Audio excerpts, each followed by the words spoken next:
I do want to get to another big story that we have been covering here over the last several days. Take a look right here, as this is out of the Detroit area. Now, FBI Director Kash Patel saying that his agency foiled an apparent terror attack plot that appeared to be planned for this Halloween weekend.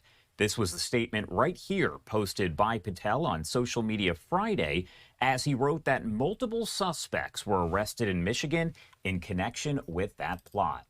We do have this video right here on your screen. Take a look here. You can actually see it out of Dearborn, Michigan. That is where video shows federal law enforcement at several locations around Metro Detroit, including at this home here. Computers and files could be seen carried out. While the FBI has not released further details, the Associated Press reports the investigation involved discussion in an online chat room with at least some of the suspects. In the chat, the group is accused of discussing carrying out an attack around Halloween, calling it Pumpkin Day.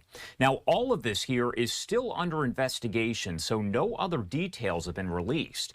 I do want to bring in the attorney representing one of the people charged here. We do have Amir Mackled joining us live.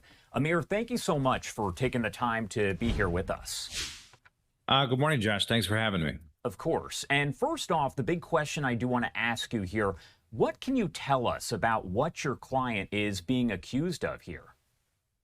Well, I can't say that at this point, no one's been charged with any crime. So at this point, the U.S. Attorney's Office has arrested at least 2 individuals. My client is one of the individuals detained. We can't release the details as to who that person is just yet until and if the U.S. Attorney's Office brings charges in this case. So things are kind of rapidly developing still as the investigation continues. I do know for certainty that there was no mass casualty event or plot or terrorism act that was planned within the city of Dearborn or state of Michigan by anybody involved in this investigation. What can you share about your clients', let's say, cooperation right now with law enforcement as they do work this investigation? Our client has been fully cooperative with law enforcement. They've had opportunity to speak with investigators in this case. My client's been cooperative in giving up electronic data information and forensic details from electronic devices, and conversations I've had with the U.S. Attorney's Office by way of the Federal Bureau of Investigation. And one thing that was mentioned, the Associated Press reporting that investigators believe the plot was, quote unquote, inspired by Islamic State extremism. You're saying that is not the case. Your client not involved in any of that. I don't know what the federal government has in their investigation at this point. I do know that there was no actual plot that was imminent or happening by any of the individuals involved here. Now, whether or not there's some perhaps online rhetoric or curiosity by these kids, we're talking about guys that are, 18 to 20 years old. So young adults and teenagers that may have gone a little too far on the internet in terms of their curiosity. But nobody is involved in ISIS or Al Qaeda or terrorist organizations from this group of young men who were questioned yesterday by the FBI. As far as how your client is being treated here, speaking specifically about your client, do you feel that your client is being treated fairly by law enforcement and by folks there on social media? I think the FBI does a great job, and I think the FBI is probably looking into, certain patterns of individuals about what they're trying to research on the internet. However, the biggest issue for us is what's happening on the internet.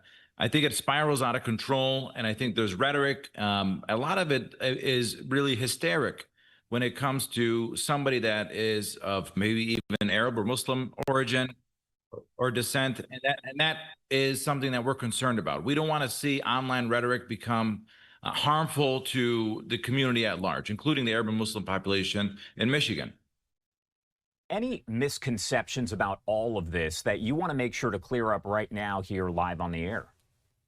I think that right now we need to remember that no charges have been brought, and that due process has to always be pivotal in one of these cases as investigations unfold. So let's hold judgment and see what this investigation entails, and let's see if charges are brought and what those charges are like. And my last question for you here, where do you go from here? What is next in this whole process? just ensuring that the process is being played out legally and factually accurate, and moving forward in court if charges are brought.